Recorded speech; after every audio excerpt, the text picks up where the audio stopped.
ವಿಜಯನಗರ ಜಿಲ್ಲೆ ಕೊಟ್ಟೂರು ಕ್ಷೇತ್ರ ಶರಣರ ವೀರಶೈವ ಧರ್ಮದ ತಪೋಭೂಮಿ, ಧರ್ಮ ಜಾಗೃತಿಯ ತವರೂರು, ವೈರಾಗ್ಯ ಭಾವ ಮೆರೆವ ಪೂಜ್ಯ ಸ್ಥಳ, ಶ್ರೀ ಗುರು ಬಸವೇಶ್ವರ ನೆಲೆಸಿರುವ ಪುಣ್ಯ ನೆಲ, ಮಾನವರ ಲೆಕ್ಕಾಚಾರಕ್ಕೆ ನಿಲುಕದ ಮಹಾಮಹಿಮ ಶರಣಾಗತರ ರಕ್ಷಕ, ಶರಣೆಂದು ಬಂದವರನ್ನ ಕೈಬಿಡದೆ ಕಾಯುವ ಕಾಯಕ ಯೋಗಿ, ಪವಾಡ ಪುರುಷ ಶ್ರೇಷ್ಠ, ಜ್ಞಾನ ಪರಂಜ್ಯೋತಿ, ಸೂರ್ಯ ಚಂದ್ರರಿರುವ ತನಕ ಭಕ್ತ ಜನರ ಪೊರೆವ ಮಹಾವೈರಾಗ್ಯ ನಿಧಿಯಾದ ಶ್ರೀ ಗುರು ಬಸವೇಶ್ವರರು ನೆಲೆಸಿದ ಕೊಟ್ಟೂರಿದು. ದುರ್ಬುದ್ಧಿಗಳ ಕಳೆದು ಸದ್ಬುದ್ಧಿಗಳ ಪಡೆವ ದಿವ್ಯ ತಾಣವಿದು. ಇಂತಹ ಪುಣ್ಯದ ನೆಲದಲ್ಲಿ ಡೋಣೂರು ಶ್ರೀ ಚಾನುಕೋಟಿ ಮಠ ಸಹ ಭವ್ಯ ದಿವ್ಯ ಪೂಜ್ಯನೀಯ ಸ್ಥಳವಾಗಿದೆ. ಶ್ರೀ ಗುರು ಕೊಟ್ಟೂರೇಶ್ವರ ಸ್ವಾಮಿಗೆ 4 ಮಠಗಳು ಇರುವುದು ಇಲ್ಲಿಯ ವಿಶೇಷ. ತೊಟ್ಟಿಲು ಮಠದಲ್ಲಿ ಮಗುವಾಗಿ, ಮೂರ್ಕಲ್ಲು ಮಠದಲ್ಲಿ ಪವಾಡಗಳ ತೋರಿ, ಹಿರೇಮಠದಲ್ಲಿ ಭಕ್ತಕೋಟಿ ಜನರಿಂದ ಪೂಜೆ ಪಡೆದು, ಗಚ್ಚಿನ ಮಠದಲ್ಲಿ ಜೀವಂತ ಸಮಾಧಿಯಾದ ಪುಣ್ಯಸ್ಥಳಗಳು ಈಗಲೂ ಧನ್ಯತಾಭಾವ ಮೆರೆವ ತಾಣಗಳಾಗಿವೆ. ಕೊಟ್ಟೂರೇಶ್ವರ ರಥೋತ್ಸವಕ್ಕೆ ರಾಜ್ಯದ ಮೂಲೆ ಮೂಲೆಗಳಿಂದ ಪಾದಯಾತ್ರೆಯಲ್ಲಿಯೇ ಬರುವ ಜನಸಾಗರ, ಕಾರ್ತಿಕ ಮಾಸದಲ್ಲಿ ರುದ್ರಾಕ್ಷಿ ಮಾಲೆ ಹಾಕುವ ಭಕ್ತರು, ದಾರಿಯುದ್ದಕ್ಕೂ ಪಾದಯಾತ್ರೆಗೆ ಬರುವ ಭಕ್ತರಿಗೆ ಉಚಿತ ಪ್ರಸಾದ, ವೈದ್ಯಕೀಯ ಸೇವೆ ನೋಡಲು 2 ಕಣ್ಣುಗಳು ಸಾಲದು ಎನಿಸುತ್ತದೆ. ಶ್ರೀ ಗುರು ಕೊಟ್ಟೂರೇಶ್ವರ ದೇವಾಲಯ ಅಲ್ಲದೆ ಕೊಟ್ಟೂರು ಸುತ್ತಮುತ್ತಲಿನಲ್ಲಿ 50ಕ್ಕೂ ಹೆಚ್ಚು ದೇವಸ್ಥಾನಗಳನ್ನು ಕಾಣಬಹುದು. ಕೊಟ್ಟೂರು ಕ್ಷೇತ್ರ ಧಾರ್ಮಿಕತೆಯ ತಾಣವಾಗಿರುವುದಲ್ಲದೆ ಇಲ್ಲಿಯ ಎಪಿಎಂಸಿಯೂ ಸಹ ಅಖಂಡ ಬಳ್ಳಾರಿ ಜಿಲ್ಲೆಯಲ್ಲಿಯೇ ಮೊದಲ ಸಾಲಿನಲ್ಲಿರುವುದು ಹೆಮ್ಮೆಯ ಸಂಗತಿ. ಮೊದಲು ಇಲ್ಲಿ ಜಯದರ ಹತ್ತಿಯನ್ನು ಯಥೇಚ್ಛವಾಗಿ ಬೆಳೆಯಲಾಗುತ್ತಿತ್ತು.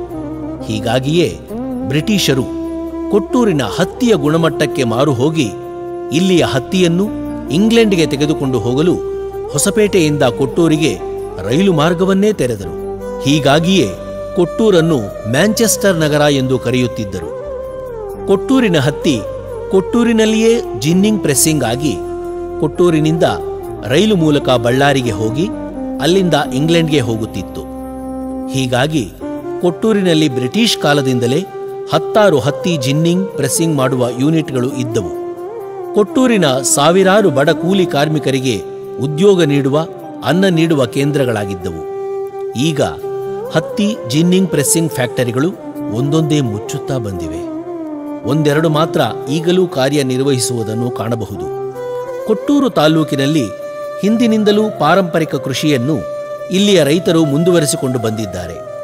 ಜೋಳ, ರಾಗಿ, ಸಜ್ಜೆ, ತೊಗರಿ, ಅಲಸಂದಿ, ಗುರೆಳ್ಳು, ಕುಸುಬಿ, ಜಯದರ ಹತ್ತಿ ಬೆಳೆಯುತ್ತಿದ್ದ ರೈತರು ಈಗ ಮೆಕ್ಕೆಜೋಳ, ಶೇಂಗಾ, ಹೈಬ್ರಿಡ್ ಹತ್ತಿ, ಮಿಡಿ ಸೌತೆ, ಇತರೆ ವಾಣಿಜ್ಯ ಬೆಳೆಗಳನ್ನು ಬೆಳೆಯುತ್ತಿದ್ದಾರೆ. ಕೊಟ್ಟೂರಿನಲ್ಲಿ ಮಂಡಕ್ಕಿ ತಯಾರಿಸುವ ಭಟ್ಟಿಗಳು, ಮರಗಳನ್ನು ತುಂಡು ಮಾಡುವ ಸಾಮಿಲ್ಗಳು, ಬಟ್ಟೆ ಅಂಗಡಿಗಳಿಗೆ, ಕಿರಾಣಿ ಅಂಗಡಿಗಳಿಗೆ ಲೆಕ್ಕವಿಲ್ಲ. ಎಲ್ಲಿ ನೋಡಿದರೂ ಕಿರಾಣಿ ಬಟ್ಟೆ ಅಂಗಡಿಗಳೇ ಕಾಣುತ್ತವೆ. ಕೊಟ್ಟೂರು ಧಾರ್ಮಿಕ ವಾಣಿಜ್ಯ ಕೇಂದ್ರವಾಗಿರದೆ ಅಖಂಡ ಬಳ್ಳಾರಿ ಜಿಲ್ಲೆಯ ಪ್ರಮುಖ ಶೈಕ್ಷಣಿಕ ಕೇಂದ್ರವೂ ಹೌದು. ಬಳ್ಳಾರಿಯ ವೀರಶೈವ ವಿದ್ಯಾವರ್ಧಕ ಸಂಘದಿಂದ ಕೊಟ್ಟೂರಿನಲ್ಲಿ ಸ್ಥಾಪಿತವಾಗಿರುವ ಶ್ರೀ ಕೊಟ್ಟೂರೇಶ್ವರ ಮಹಾವಿದ್ಯಾಲಯ ಕಲ್ಯಾಣ ಕರ್ನಾಟಕಕ್ಕೆ ತನ್ನದೇ ಆದ ಕೊಡುಗೆ ನೀಡಿದೆ. 80-90ರ ದಶಕದಲ್ಲಿ ಇಡೀ ಗುಲ್ಬರ್ಗಾ ವಿಶ್ವವಿದ್ಯಾಲಯದಲ್ಲಿಯೇ ಕೊಟ್ಟೂರಿನ ಕಾಲೇಜ್ ಮೊದಲ ಸ್ಥಾನದಲ್ಲಿದ್ದುದನ್ನು ಸ್ಮರಿಸಬಹುದು. ಈ ಕಾಲೇಜಿನಲ್ಲಿ ಓದಿದ ಲಕ್ಷಾಂತರ ಹಳೆಯ ವಿದ್ಯಾರ್ಥಿಗಳು ಇಂದು ದೊಡ್ಡ ದೊಡ್ಡ ಸ್ಥಾನಗಳನ್ನು ಅಲಂಕರಿಸಿದ್ದಾರೆ.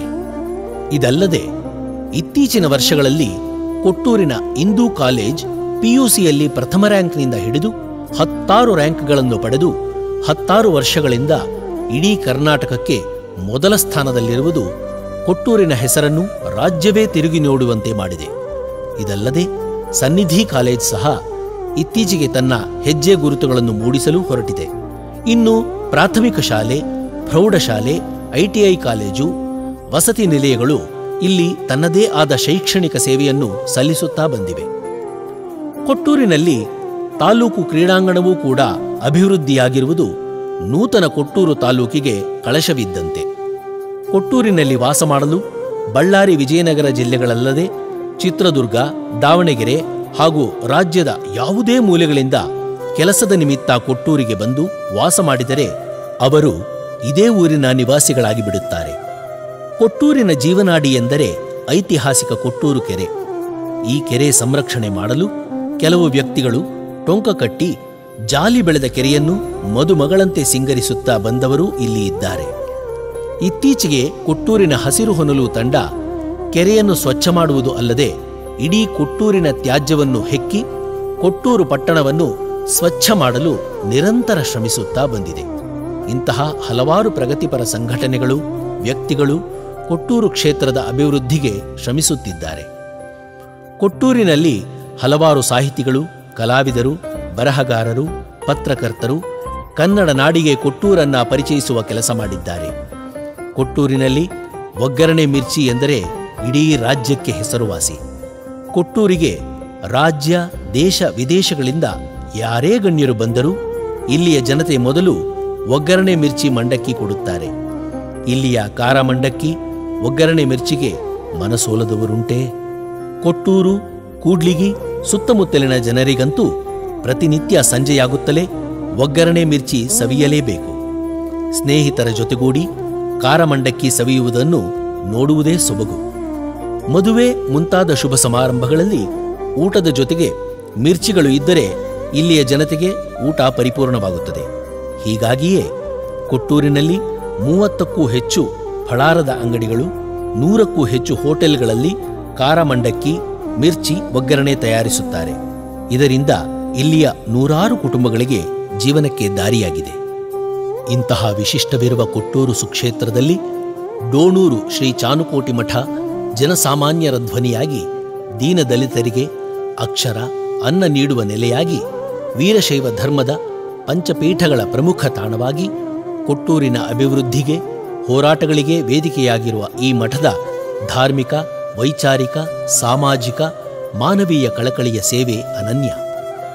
ಇಲ್ಲಿಯ ಶ್ರೀಗಳ 60ನೇ ವರ್ಷದ ಹುಟ್ಟುಹಬ್ಬವನ್ನು ಜನಸಾಮಾನ್ಯರ ಹಬ್ಬವಾಗಿ ಆಚರಿಸುವ ಮೂಲಕ ಆದಿಪಂಚಾಚಾರ್ಯರ ಯುಗಮಾನೋತ್ಸವ, ಅಡ್ಡಪಲ್ಲಕ್ಕಿ ಉತ್ಸವ ಆಯೋಜನೆ ಮೂಲಕ ಅಪರೂಪದ ಕಾರ್ಯಕ್ರಮಕ್ಕೆ ಸಾಕ್ಷಿಯಾಗಿದೆ. 15 ದಿನಗಳ ಕಾಲ ನಡೆದ ಷಷ್ಠಿ ಸಂಭ್ರಮದ ನಿರಂತರ ಯಶಸ್ವಿ ಕಾರ್ಯಕ್ರಮಗಳ ನೋಟವನ್ನ ನಾವು ನೋಡೋಣ ಬನ್ನಿ.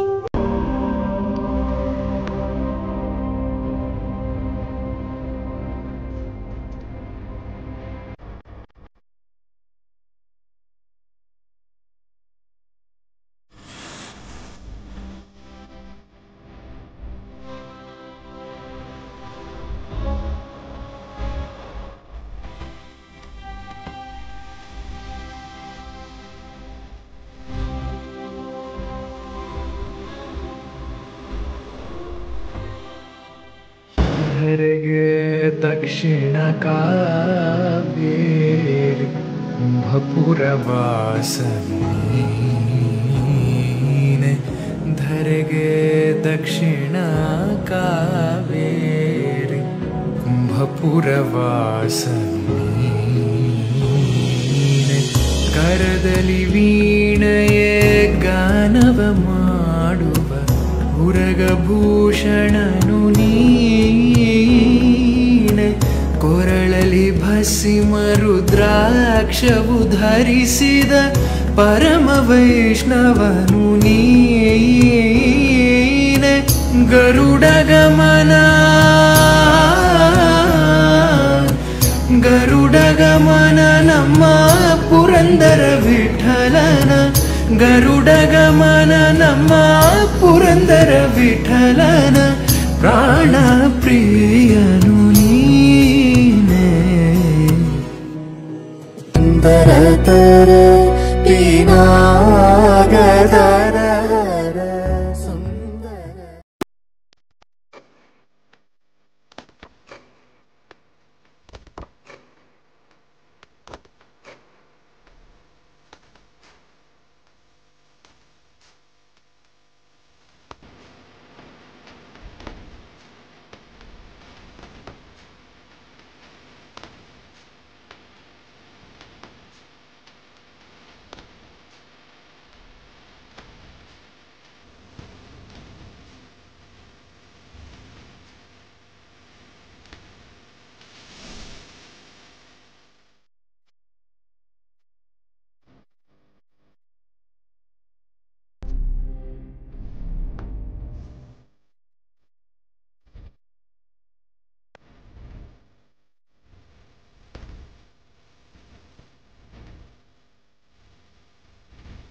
ಶ್ರೀಗಳ 60ನೇ ವರ್ಷದ ಹುಟ್ಟುಹಬ್ಬವನ್ನು ಆಟೋ ಚಾಲಕರು, ದೇಶ ಕಾಯುವ ಯೋಧರು, ಅನ್ನ ನೀಡುವ ರೈತರು, ದೇಶವನ್ನು ಸ್ವಚ್ಛಗೊಳಿಸುವ ಪೌರ ಕಾರ್ಮಿಕರು, ಮಹಿಳಾ ಸಂಘಗಳ ಪ್ರತಿನಿಧಿಗಳು, ಬೀದಿ ಬದಿ ವ್ಯಾಪಾರಿಗಳು, ಪುರೋಹಿತರು, ಛಾಯಾಗ್ರಾಹಕರು, ಪತ್ರಿಕೆ ಹಂಚುವವರು, ಸಾಹಿತಿಗಳು, ಪತ್ರಕರ್ತರು ಹೀಗೆ ದೇಶ ಕಟ್ಟುವ ಎಲ್ಲ ವರ್ಗದವರಿಗೂ ಶ್ರೀ ಸಾಮಾನ್ಯರಿಗೂ ಗೌರವ ಸಮರ್ಪಣೆ ಮಾಡುವ ಮೂಲಕ ಸಾರ್ಥಕಗೊಳಿಸಿದ್ದಾರೆ.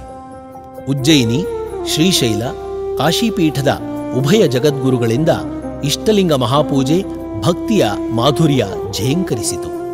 ಮುತ್ತೈದೆಯರಿಗೆ ಉಡಿ ತುಂಬುವ ಕಾರ್ಯಕ್ರಮ, ಹೃದಯರೋಗ ತಪಾಸಣಾ ಶಿಬಿರ, ರಕ್ತದಾನ ಶಿಬಿರ, ಕಣ್ಣಿನ ತಪಾಸಣೆ, ಶಸ್ತ್ರಚಿಕಿತ್ಸಾ ಶಿಬಿರ, ರಂಗೋಲಿ ಸ್ಪರ್ಧೆ, ಪ್ರತಿದಿನದ ವೇದಿಕೆ ಕಾರ್ಯಕ್ರಮಗಳಲ್ಲಿ ಭಕ್ತರಿಂದ ಭಜನೆ, ಮಕ್ಕಳಿಂದ ಭರತನಾಟ್ಯ, ಸುಗಮ ಸಂಗೀತ, ವಿವಿಧ ಸಾಂಸ್ಕೃತಿಕ ಕಾರ್ಯಕ್ರಮಗಳು ಶ್ರೀಗಳ ಷಷ್ಠಿ ಸಂಭ್ರಮಕ್ಕೆ ಕಳೆ ಕಟ್ಟಿತು. ಶ್ರೀಗಳ ಸರಳತೆ, ಸೌಮ್ಯ ಸ್ವಭಾವ, ಮೇರು ವ್ಯಕ್ತಿತ್ವ, ಎಲ್ಲಾ ಶಿವಾಚಾರ್ಯರೊಂದಿಗೆ ಪ್ರೀತಿ, ಬಾಂಧವ್ಯ, ಜನಪ್ರತಿನಿಧಿಗಳು, ಶ್ರೀಸಾಮಾನ್ಯರೊಂದಿಗೆ ಸೌಹಾರ್ದತೆಯೇ 15 ದಿನಗಳ ನಿರಂತರ ಕಾರ್ಯಕ್ರಮಗಳಿಗೆ ಜನಸಾಗರ ಹರಿದು ಬರಲು ಕಾರಣವಾಯಿತು ಎಂದರೆ ಅತಿಶಯೋಕ್ತಿಯಾಗಲಾರದು. ಇದು ನಮ್ಮ ನಾಡಿನಲ್ಲಿಯೇ ಅಭೂತಪೂರ್ವ ಅತಿದೊಡ್ಡ ಕಾರ್ಯಕ್ರಮ. ಇಲ್ಲಿಗೆ ಬರುವ ಭಕ್ತರು ಇಂತಹ ದೊಡ್ಡ ಕಾರ್ಯಕ್ರಮ ನಾವು ನೋಡಿದ್ದು ಇದೇ ಮೊದಲು ಎನ್ನುವ ಉದ್ಗಾರದ ಮಾತುಗಳು ಕಾರ್ಯಕ್ರಮದ ಮಹತ್ವ ಸಾರುತ್ತದೆ. 15 ದಿನಗಳ ಸುದೀರ್ಘ ಕಾರ್ಯಕ್ರಮಗಳಲ್ಲಿ ಉಜ್ಜಯಿನಿ, ಶ್ರೀಶೈಲ, ಕಾಶಿಯ ಉಭಯ ಜಗದ್ಗುರುಗಳು ಸಾನ್ನಿಧ್ಯ ವಹಿಸಿ ಆಶೀರ್ವಚನ ನೀಡುವ ಮೂಲಕ ಭಕ್ತರ ಹರಸಿದ್ದಾರೆ. ರಾಜ್ಯದ ಮೂಲೆ ಮೂಲೆಗಳಿಂದಲೂ ವಿವಿಧ ಮಠಗಳ ಶಿವಾಚಾರ್ಯರು ಬಂದು ವೇದಿಕೆಯಲ್ಲಿ ಆಶೀರ್ವಚನ ನೀಡಿ ಧನ್ಯತಾಭಾವ ಮೆರೆದಿದ್ದಾರೆ. 15 ದಿನಗಳ ಸುದೀರ್ಘ ಕಾರ್ಯಕ್ರಮಕ್ಕೆ ಷಟ್ಸ್ಥಲ ಬ್ರಹ್ಮ ಶ್ರೀ ಸಿದ್ಧಲಿಂಗ ಶಿವಾಚಾರ್ಯರ ಷಷ್ಠಿ ಸಂಭ್ರಮ ಸಮಿತಿ, ಪ್ರಚಾರ ಸಮಿತಿ, ದಾನಿಗಳು, ಪ್ರಸಾದ ಸೇವೆಗೈದವರನ್ನು ಮರೆಯಲು ಸಾಧ್ಯವಿಲ್ಲ. ವೇದಿಕೆ, ಸಭಾಮಂಟಪ ನಿರ್ಮಾಣ, ಧ್ವನಿ, ಬೆಳಕು ವ್ಯವಸ್ಥೆ, ಕಾರ್ಯಕ್ರಮಗಳ ನಿರ್ವಹಣೆ, ಪೂಜೆ ಪುರಸ್ಕಾರಗಳಲ್ಲಿ ಸೇವೆ ಮಾಡಿದವರು, ಸುದ್ದಿ ಬಿತ್ತರಿಸಿದ ಮಾಧ್ಯಮ ಮಿತ್ರರು, ವಾದ್ಯವೃಂದದವರು, ಮಠದ ಮಕ್ಕಳಿಂದ ಸ್ವಚ್ಛತಾ ಕಾರ್ಯ, ಧಾರ್ಮಿಕ ಸೇವೆ, ಜಗದ್ಗುರುಗಳನ್ನು ಕಾರ್ಯಕ್ರಮಕ್ಕೆ ಆಟೋ ಹಾಗೂ ಬೈಕ್ ರ್ಯಾಲಿ ಮೂಲಕ ಕರೆತಂದ ಯುವಕರ ಉತ್ಸಾಹಕ್ಕೆ ಮೇರೆಯುಂಟೆ. ಇದಲ್ಲದೆ ಕೊಟ್ಟೂರಿನ ಎಲ್ಲಾ ಹಿರಿಯ ಮುಖಂಡರು, ಜನತೆ, ಜನಪ್ರತಿನಿಧಿಗಳ ಸಹಕಾರ, ಕೊಟ್ಟೂರು ತಾಲ್ಲೂಕಿನ ಎಲ್ಲಾ ಹಳ್ಳಿಗಳ ಮುಖಂಡರ ಸಹಭಾಗಿತ್ವ ಸೇವೆ ಅನನ್ಯ. ಶ್ರೀಗಳ ಹುಟ್ಟೂರು ಬಸವನ ಬಾಗೇವಾಡಿ ತಾಲೂಕಿನ ಡೋಣೂರಿನಿಂದ ಅಲ್ಲಿಯ ಮಹಿಳೆಯರು 12,000 ಹೋಳಿಗೆ ತಯಾರಿಸಿ ಕಾರ್ಯಕ್ರಮದಲ್ಲಿ ಪ್ರಸಾದ ಸೇವೆಗೆ ಕಳುಹಿಸಿರುವ ಅಭಿಮಾನಕ್ಕೆ ಚಿರಋಣಿ. ಆರಕ್ಷಕ ಇಲಾಖೆ, ವಿದ್ಯುತ್ ನಿಗಮ, ಪಟ್ಟಣ ಪಂಚಾಯಿತಿಯ ಸೇವೆಯೂ ಶ್ಲಾಘನೀಯ. ಈ ರೀತಿ ಪ್ರತ್ಯಕ್ಷವಾಗಿ ಪರೋಕ್ಷವಾಗಿ ಸೇವೆ ಮಾಡಿದ ಕಾಣದ ಕೈಗಳಿಗೂ ಸಹ 1000 ಶರಣು, 1000 ಶರಣು, ಅನಂತ ಕೋಟಿ ನಮನಗಳು. ಕಾರ್ಯಕ್ರಮಕ್ಕೆ ಸಾಕ್ಷಿಯಾದ ತಮ್ಮೆಲ್ಲರಿಗೂ ಹೃದಯಪೂರ್ವಕ ಧನ್ಯವಾದಗಳು.